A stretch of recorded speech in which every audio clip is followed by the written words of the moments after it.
प्रस्तुत वीडियो में एनसीईआरटी कक्षा कक्षा 8 विषय हिंदी का तृतीय पाठ जो कि कविता है दीवानों की हस्ती। इसके रचयिता कवि भगवती चरण वर्मा है। प्रस्तुत है। प्रस्तुत कविता में कवि ने कहा है कि जो व्यक्ति निश्चिंत होता है, सुख दुख मान अपमान आदि द्वंद्वों से परे होता है, उसको सांसारिक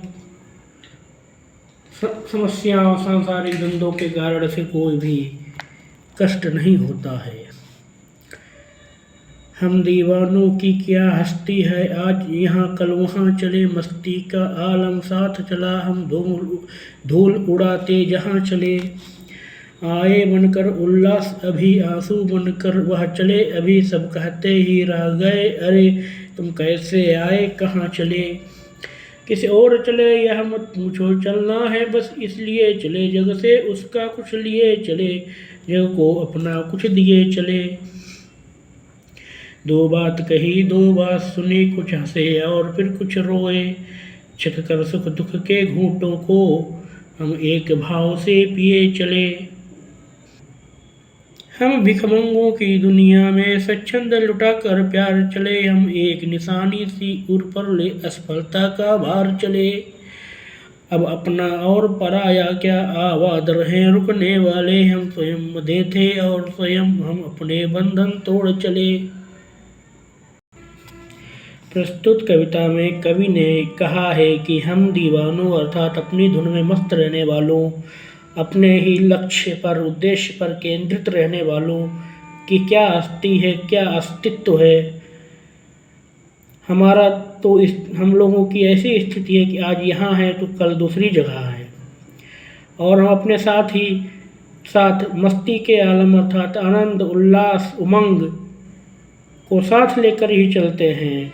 हम कवि साहित्यकार लोग, विचारक चिंतक लोग जहाँ जाते हैं वहीं अपना समाज स्थापित कर लेते हैं, वहीं हमारा समाज संगठित हो जाता है। हम धूल उड़ाते जहाँ चले, जहाँ भी हम लोग जाते हैं वहाँ हम जैसे लोग ही एकत्र हो जाते हैं। आए बनकर उल्लास अभी, आंसू बनकर बह चले अभी। कवि ने कहा है कि हम लोगों का तो यह हाल है कि क्षण मात्र में उल्लास जैसे छा गए, हमारे जाते ही जाते उस स्थान विशेष पर आनंद उल्लास उमंग व्याप्त हो गई, और क्षण मात्र में ही हम वहाँ से उसी प्रकार से निकल पड़े जैसे नेत्रों से आंसू प्रवाहित होने लगते हैं। ऐसी स्थिति में लोग सोचते हैं कि सब कहते ही रह गए, अरे तुम कैसे आए कहाँ चले। सभी लोग यही सोचते रह जाते हैं कि ये विचारक चिंतक साहित्यकार तो अभी अभी आया था और सहसा ही चला गया।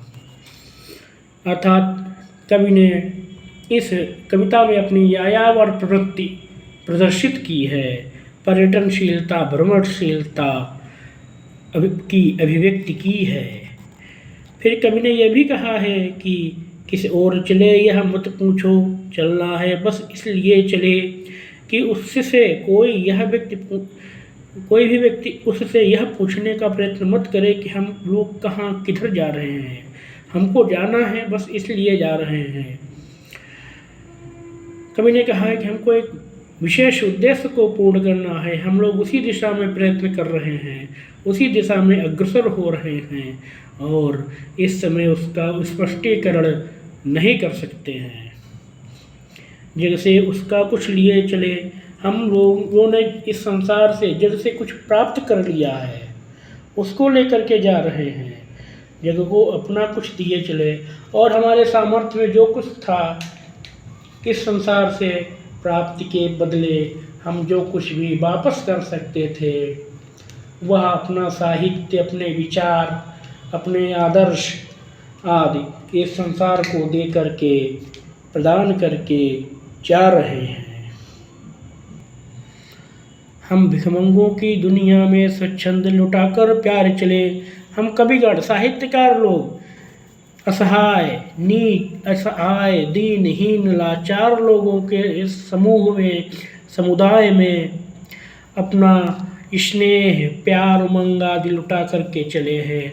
अर्थात हम लोगों ने अपने साहित्य में अपने समाज में लाचार दीनहीन लोगों को केंद्र में रखा है और प्रयास किया है कि उनका जीवन सुखमय हो। हम एक निशानी सी ऊपर ले असफलता का भार चले, परंतु हमारे लोगों के द्वारा इतना सब कुछ करने पर भी इस संसार में सभी वंचितों को, सभी दीनहीन निर्धन लोगों को भौतिक सुविधाएं संसाधन नहीं प्राप्त कर सके हैं और यह हमारे हृदय पर असफलता की एक निशानी सी छप गई है और जीवन पर्यंत हम लोग इससे मुक्त नहीं हो सके हैं तथा इस समय संसार को त्याग कर जाते हुए भी हमारी वह असफलता मानो हमारे हृदय पर चिन्हित है, अंकित है। अब अपना और पराया का क्या आबाद रहे रुकने वाले।